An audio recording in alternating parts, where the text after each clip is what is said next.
As of the writing of this script, I'm currently several weeks into my grind for top 100 global Rumble elo. My PB is ranked 224, and over that time I've gotten a couple questions on what build I'm using. Here's the overview. Stompies because Hunter plays like a brick without him. Prioritize recovery, mobility, and then discipline in that order. Run mods for kinetic and arc so the hand cannon and shoddy actually function correctly instead of feeling like you brought several live eels to a gunfight.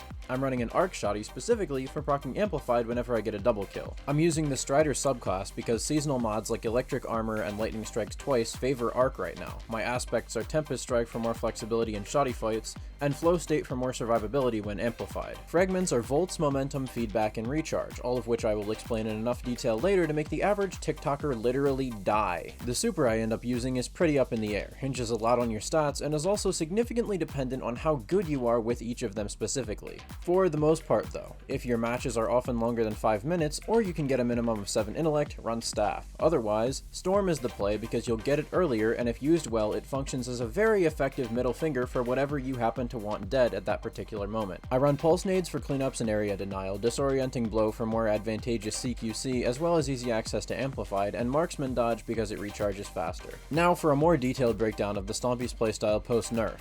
Before Stompies were nerfed, your dodge functioned as all of the following: a utility, a battery, and a movement ability. Now though, it's only to save your life, and sometimes I'd rather take the death than use it because the downtime simply isn't worth it. Your end goal should basically be to leverage the increased slide distance from Stompies and the high sensitivity you're running, because you definitely watched my sensitivity guide, as a sort of pseudo dodge. This gives your crackhead jutsu more uptime so you feel less like an actual gastropod. Then when should you use your dodge? Basically, the post-nerf flowchart for dodge use goes like this. Does dodging save my life?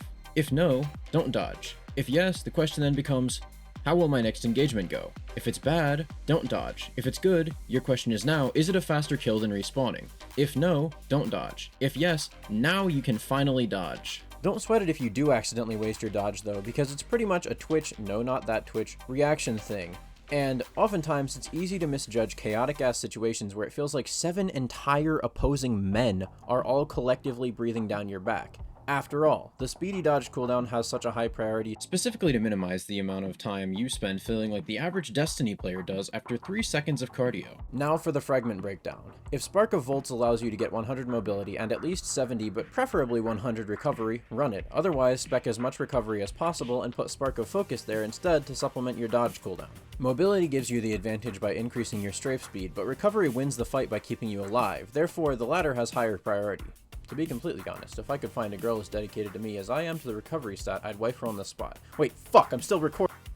Your next fragment is Spark of Momentum, as the auto reload and 20% melee energy gain from sliding over ammo is frequently useful when taking rapid engagements. This will also serve as a crutch for the strength stat, which when optimized properly will be just above the average chance I have of maintaining my sanity after a Titan with an IQ lower than room temperature and Taze fusions me from 20 meters away through a fucking Spark of Feedback gives you some free resilience, but that's not why I'm using it. See, the tough thing about Rumble is the speed with which you must handle engagements, and a significant number of said engagements are in CQC situations. What Spark of Feedback does then is to provide a failsafe, no, not that annoying piece of bad fanfiction writing, for when you run out of shotgun ammo. It does take some skill, but when Feedback is active, it buffs Tempest Strike from 110 to 165 damage. That, combined with a hand cannon body shot or a close enemy for Jolt to chain on, will give you more options for when you've got no ammo for your 5 out of 5 Matador or 5 out of 5 Found Verdict time lost that you definitely have, it just goes to another school. Spark of Recharge gives 200% extra base melee and grenade recharge rate when your shield is broken and is comparatively very simple. More abilities is more betterer. The mod breakdown is pretty simple, but I'll explain my reasoning for some choices. Helmet is one targeting for each weapon and an orb gen mod for your hand cannon. If you're one who avoids risks wherever possible or just aren't a fucking goat, which means somebody sent you this video because all my subscribers are top 1% players, it's just a fact, you can choose to run a Dynamo mod instead to boost your super without a kill. Gauntlets are dex mods for your primary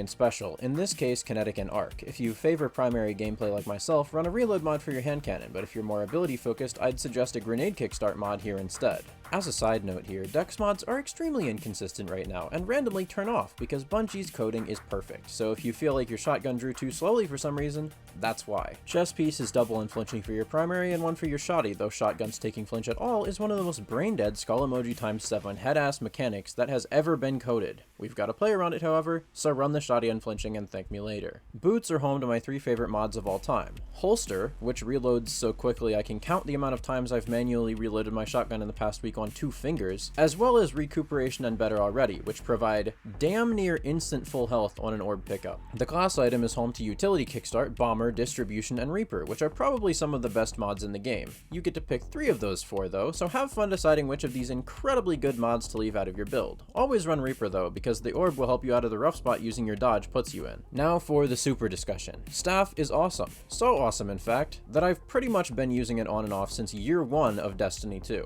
It can hypothetically win a 1v1 against all supers except Stasis Lock, and it lasts quite a while so you can often get 3+ kills with it. That being said, it's inconsistent as fuck, and I swear it's bipolar.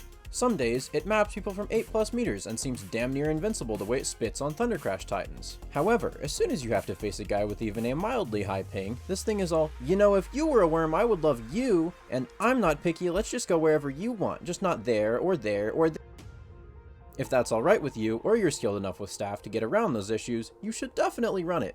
It's pretty fucking cool. In fact, I was thinking of detailing how to effectively leverage Arc Staff here, so that you guys could, you know, have some understanding of the super, but then the list of tips and techniques kept expanding and this video would simply never end, so let me know if you'd be interested in seeing a video specifically on Arc Staff techniques from a guy who's been using it for way too fucking long. As for Gathering Storm though, it's pretty simple, and if you're already good with Nova, Blade Barrage, or Tether, it's not going to be hard to learn. Just keep in mind that if you're facing another super, a direct impact is extremely important, so focus on aiming and try to launch it from an elevated, preferably mid-range position. It can kill a well if you hit the sword, and combined with a bit of extra damage like a nade or some chip damage from your weapons, can kill a bubble from the outside. Compared to Staff, Storm is the more consistent option for maintaining your course, while the former is capable of completely upsetting the outcome of a match, albeit with more effort and just a touch of luck required. As a final overview, this build is neither the greatest nor the most meta, but it emphasizes individual skill in a way that makes it effective. It's what most higher skill players would call a morality loadout, and it satisfies that itch for skill expression that you so rarely see with modern Destiny 2.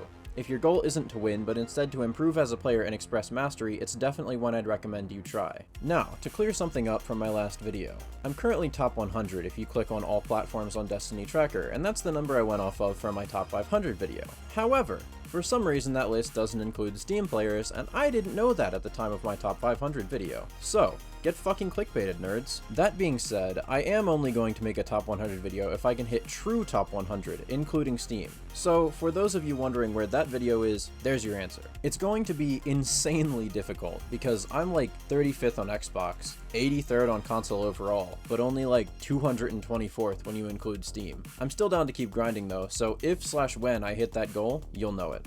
That's all I've got for today. Subscribe to become one of the truly elite members of the Destiny 2 community. I'm also live on kick.com/sysgg Monday, Thursday, Friday, and Saturday from around 10 AM to usually around 3 PM EST, so stop by if you wanna. I'm out.